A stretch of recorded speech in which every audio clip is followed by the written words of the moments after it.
80 ans de répétition. Ce que vous croyez savoir sur les chars allemands de la Seconde Guerre mondiale n'est pas de l'histoire, c'est l'écho d'une propagande nazie, le Tigre, le Panthère, les As invincibles, la supériorité technique absolue.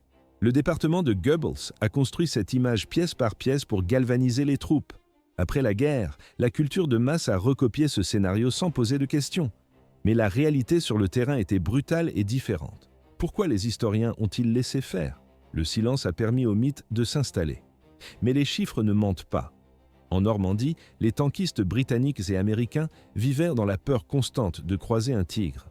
Pourtant, dans 7 cas sur 8, ils se retrouvaient face à une autre machine. Un blindé qui constituait la véritable colonne vertébrale des forces allemandes.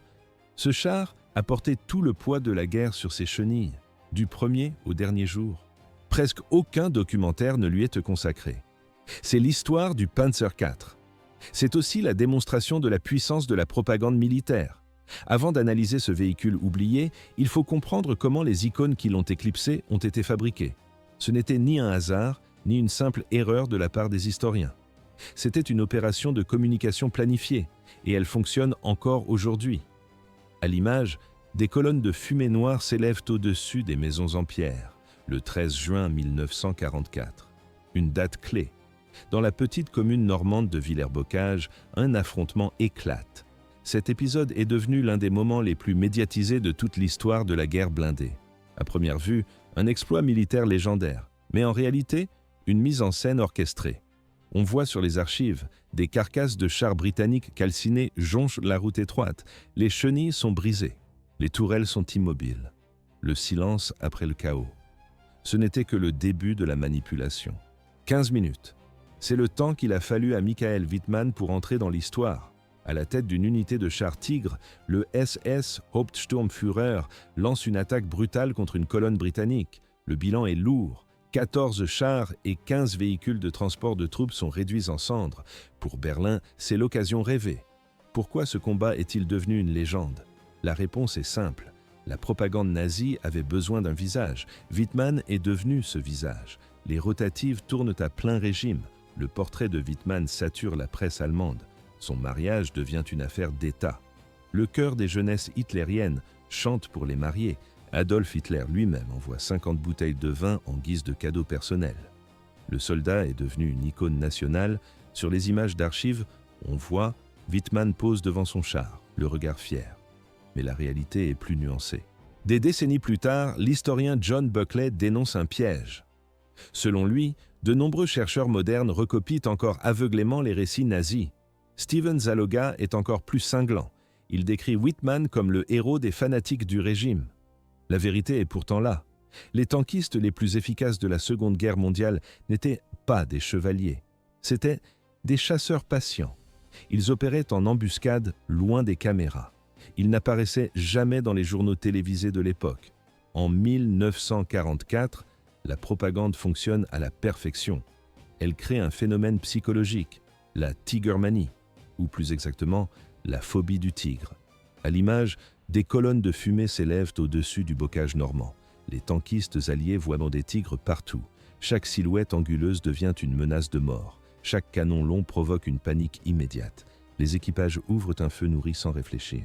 Un exemple concret se déroule durant l'été 1944. En Normandie, un sergent britannique aperçoit une masse métallique entre deux haies. Il n'identifie pas la cible. Il hurle l'ordre de tirer. Son équipage fait feu immédiatement. C'était une erreur. Le char visé était un simple Panzer IV. À cette époque, ce modèle est 7 fois plus fréquent sur le front que le Tigre. Mais la peur l'a emporté sur l'observation. La situation devient critique. Le général Montgomery prend une décision radicale. Il interdit formellement de mentionner la supériorité des Tigres dans les rapports officiels. Le but est simple, protéger le moral des troupes. L'information seule suffisait à briser les soldats. À première vue, le Tigre était invincible, mais en réalité, la peur était plus efficace que le blindage. Les événements s'accélèrent. Les Alliés réalisent que les guerres ne se gagnent pas uniquement par l'intimidation. La puissance de feu brut finit toujours par s'imposer. Et sur ce terrain précis, le Troisième Reich commençait à perdre pied. Ainsi s'est fissuré le mythe de l'acier allemand. 1355 exemplaires. C'est le nombre total de chars Tigre produits par l'Allemagne pendant toute la durée de la guerre. Un chiffre dérisoire. À titre de comparaison, l'Union soviétique fabriquait davantage de T-34 en un seul mois lors des pics de production.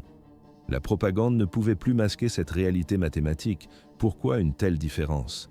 L'industrie allemande ne pouvait pas suivre la cadence. Au même moment, les usines Krupp, Vomag et Nibelungenwerk tournaient pourtant à plein régime. Elles ont assemblé 8553 chars Panzer IV, toutes versions confondues. La production s'est accélérée de manière brutale. En l'an 1941, les chaînes de montage sortaient 39 véhicules par mois. En l'an 1944, ce chiffre s'est monté à 300 unités mensuelles. Juin 1944, les Alliés débarquent en Normandie. Sur cette partie du front, le Panzer IV représente 41% des chars allemands. Le Panther compte pour 30%. Les redoutables Tigres ne représentent que 6% des forces en présence. Ce n'était pas un choix tactique, c'était un constat d'échec. À l'image, on voit les lignes de production saturées. Les ouvriers soudent l'acier sous une pression constante. Ces proportions révèlent une erreur stratégique majeure du programme blindé allemand. À l'origine, le Panzer IV n'était pas conçu pour combattre d'autres chars. Le théoricien Heinz Guderian, l'un des cerveaux du Blitzkrieg, avait une vision précise. Pour lui, ce véhicule devait uniquement soutenir l'infanterie. Il était équipé d'un canon court de 75 mm. Sa mission, pulvériser les nids de mitrailleuses et les fortifications. Le plan était simple. Le Panzer III, plus léger, devait se charger des blindés ennemis. C'était un concept élégant sur le papier. Mais la réalité du terrain a tout brisé. Tout a basculé durant l'été 1941. Dans les plaines de Russie, les équipages allemands font face à un choc technologique. Ils rencontrent pour la première fois le T-34 et le KF-1. Le constat est brutal. Le blindage incliné des chars soviétiques fait ricocher les obus allemands. En retour, les canons de 76 mm russes percent l'acier allemand à des distances de sécurité totale. Les chars soviétiques frappent sans être touchés. À première vue, l'Allemagne dominait l'Europe, mais en réalité, ces blindés étaient devenus obsolètes en une seule bataille. Les rapports de l'époque sont clairs. Sur les films d'archives, on voit les carcasses fumantes des Panzer III éparpillées dans la steppe. L'invulnérabilité allemande venait de s'effondrer. L'erreur était désormais impossible à ignorer. Il n'y avait plus de retour en arrière possible. 1941. Le choc est total pour les équipages allemands. Sur le front de l'Est, les rapports décrivent une terreur presque mystique. Des obus capables de percer n'importe quel blindage ricochent désormais sans effet sur les flancs inclinés du T-34 soviétique. Les tankistes tirent à bout portant. Ils regardent leurs projectiles s'envoler vers le ciel comme de simples balles de tennis.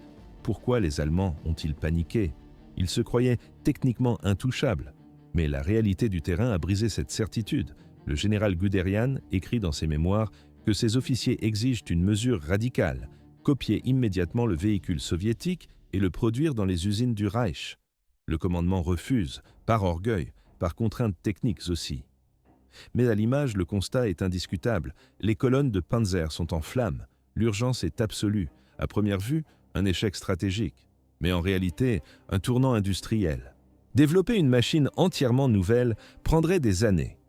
L'Allemagne n'a pas ce temps. L'entreprise Krupp reçoit un ordre prioritaire: moderniser la plateforme existante. Au printemps 1942, une nouvelle version sort des ateliers. Elle est équipée d'un canon long de 75 mm, le KWK-40. Le char de soutien pour l'infanterie se transforme brutalement en un chasseur de chars redoutable. Ce n'était pas un choix esthétique, c'était une question de survie. La situation a empiré sur le front et il n'y avait pas d'autre option. Ce char a rempli sa mission, pas grâce à un design de génie, mais grâce à des chiffres froids. Un Panzer IV se répare vite, il reste opérationnel malgré la boue et le gel. On peut le produire en masse. Les usines tournent jour et nuit. On voit les ouvriers s'activer sur les chaînes de montage. Assembler un seul Panzer IV demande environ 9000 heures de travail. Pour un Tiger, il en faut plus de 50 000. Le calcul est simple. Quand la guerre devient une bataille d'usure, l'arithmétique est plus importante que l'épaisseur du blindage. Le Tiger était un produit d'exception pour des victoires de parade.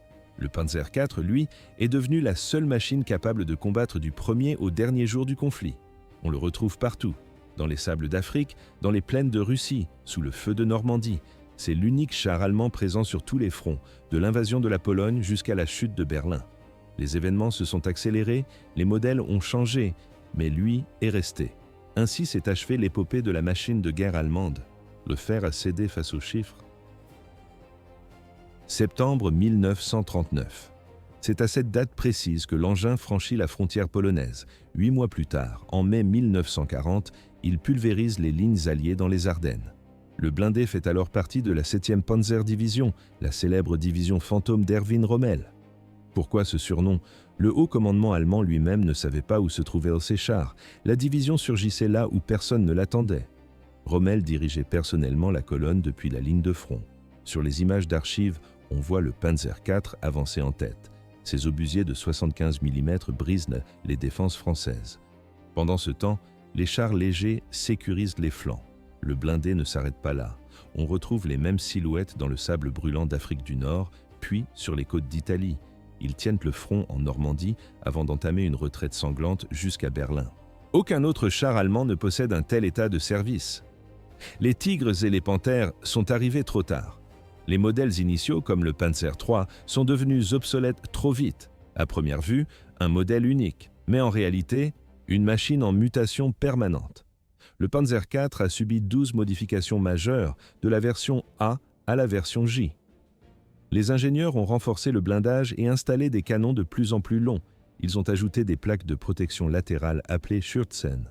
À la fin du conflit, la logique s'inverse. Il faut produire vite, on simplifie tout, on supprime la rotation électrique de la tourelle, on retire les optiques de visée superflues. Ce n'était pas un char de légende pour les défilés. C'était un outil de travail, une plateforme modifiée, réparée et adaptée aux conditions brutales du terrain. Son châssis a servi de base à une famille entière de véhicules, des canons d'assaut Stu-4 aux systèmes anti-aériens Wirbelwind. La conception originale des années 30 était assez flexible pour porter des armes que les concepteurs n'avaient même pas imaginées. À l'intérieur de ces boîtes d'acier, les destins s'entrechoquent. Prenons le cas de Bruno Friesen. Son histoire est atypique. Il naît au Canada dans une famille de ménonites allemands. En 1939, à 14 ans, il déménage en Allemagne. En 1944, il se retrouve tireur de Panzer IV sur le front de l'Est. Un citoyen d'un pays allié, coincé dans un blindé allemand, ouvrant le feu sur les troupes soviétiques. Après la guerre, Friesen retourne au Canada. Il finit sa vie comme consultant au musée de la guerre d'Ottawa. Il laisse derrière lui des mémoires brutes. Ses récits ne contiennent aucun héroïsme. On y lit la boue, les pannes mécaniques et la peur viscérale des avions d'attaque soviétiques. Dans un passage, il décrit une embuscade près de Tchernivtsi. L'équipage attend au bord d'une route pendant des heures. Le silence est total. Ils ignorent si la colonne ennemie va apparaître. Ils ignorent s'ils auront le temps de tirer les premiers. C'était la réalité quotidienne pour des milliers de tankistes. Pas de gloire, pas d'exploit, juste une attente oppressante. L'histoire s'est arrêtée là. 52 blindés ennemis détruits en 2 mois et demi. C'est le bilan de Dmitri Lavrinenko.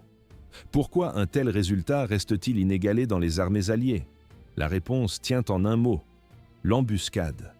En octobre 1941, les colonnes de chars allemands foncent vers Moscou. Le lieutenant Dmitri Lavrinenko a 27 ans. Il commande un peloton de T-34 dans la 4e brigade de chars du colonel Katoukov. Le 6 octobre, près du village de Pervivorne, la situation bascule. Le groupe de Lavrinenko, seulement 4 chars, tombe sur une colonne de la 4e division de blindés de la Wehrmacht. À l'image, des dizaines de Panzer IV et de véhicules de soutien. Lavrinenko ne recule pas. Il observe le terrain, repère les creux et les bosquets. Il ordonne le silence radio. À première vue, une mission suicide face à une telle supériorité numérique, mais en réalité, un piège mortel. Lavrinenko utilise des tactiques de camouflage poussées. Il installe des rondins de bois sur des positions factices. De loin, ces morceaux de bois ressemblent à des canons de chars pointés vers la route. Les Allemands mordent à l'appât. On entend le fracas des obus allemands qui frappent dans le vide. Les Panzers révèlent leur position et gaspillent leurs munitions sur des leurres. La caméra enregistre la suite. Les T-34 sortent de leur cachette au dernier moment. À bout portant, le tir est chirurgical. Lavrinenko n'est pas seulement le commandant. Sur les premiers modèles de T-34, il n'y a pas de coupole d'observation. Le chef de char doit aussi servir de tireur. Il vise lui-même, il tire lui-même. 15 chars allemands finissent en flammes ce jour-là. Son peloton n'a pas perdu une seule machine. Mais ce n'était que le début. Lavrinenko refuse les duels héroïques en terrain découvert. Il préfère le calcul froid. Il déplace ses chars constamment pour faire croire à une force plus nombreuse. Entre octobre et décembre 1941, il participe à 28 batailles majeures. Il change 3 fois de char, ses propres véhicules ayant été endommagés par les tirs ennemis. Son score grimpe chaque semaine, 52 chars et canons automoteurs au total. Ce sont principalement des Panzer III et IV, l'élite de la force de frappe allemande. L'erreur était interdite. Le 18 décembre 1941, le village de Goriouni vient d'être libéré.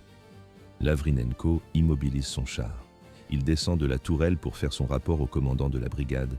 Il veut annoncer sa 52e victoire. On entend le sifflement d'un mortier. Une mine allemande explose à quelques mètres. Un éclat de métal le frappe à la tête. Le meilleur as de char allié meurt sur le coup à 27 ans. Pourtant, son nom disparaît presque des archives. Il ne recevra le titre de héros de l'Union soviétique qu'en 1990, 50 ans après les faits. Lavrinenko a été oublié parce qu'il est mort trop vite. Mais un autre tankiste a subi le même sort pour une raison totalement différente. Il a survécu presque jusqu'à la fin, a détruit plus de blindés que quiconque dans l'histoire et n'a jamais reçu la plus haute distinction de son pays. Les tactiques de Lavrinenko étaient pourtant le miroir parfait des as allemands. Pas de charge frontale, uniquement de la patience et du camouflage. Ainsi s'est achevée la course du meilleur chasseur de chars de l'armée rouge. 168 victoires confirmées. C'est le bilan de Kurt Knispel. Plus que n'importe quel autre tankiste de la Seconde Guerre mondiale. Plus que Michael Wittmann. Pourtant, son nom n'est jamais devenu un symbole officiel. Pourquoi le meilleur as de la Panzerwaffe a-t-il été effacé des mémoires? La réponse est courte. Il refusait de devenir une icône nazie. Juin 1941. Knispel commence la guerre comme simple tireur sur un Panzer IV. Il appartient à la 12e division blindée du groupe d'armée centre. Il n'est pas seul dans la tourelle. Son commandant est le lieutenant Hellmann. Son ami Alfred Rubel est à ses côtés. Ensemble, ils traversent l'enfer. Les encerclements de Minsk et de Smolensk. Les marais devant Leningrad, la boue lors de l'offensive sur Moscou. En janvier 1942, son compteur affiche déjà 12 chars soviétiques détruits. Ses supérieurs observent un phénomène. Knispel possède un don. Il évalue les distances à l'œil nu avec une précision millimétrique. Il détruit ses cibles dès le premier obus. Plus tard, il établit un record mondial. Il pulvérise un T-34 à 3000 mètres de distance. À l'époque, les tankistes considèrent un tel tir comme impossible. 1943. Knispel passe sur le char Tigre. Son score explose. À Koursk, il détruit 27 blindés en seulement 12 jours de combat. À la fin du conflit, il atteint 168 victoires. C'est un record absolu. Il est le seul sous-officier dont le nom apparaît dans les rapports officiels de la Wehrmacht, mais le système le rejette. 4 fois, ses chefs proposent son nom pour la croix de chevalier. C'est la plus haute distinction du Troisième Reich. 4 fois, la demande a été rejetée. À l'image, un homme qui ne ressemble pas aux affiches de propagande. Knispel porte la barbe et les cheveux longs. C'est une violation directe du règlement militaire. Il arbore un tatouage sur le cou. Surtout, il refuse de se taire face aux officiers.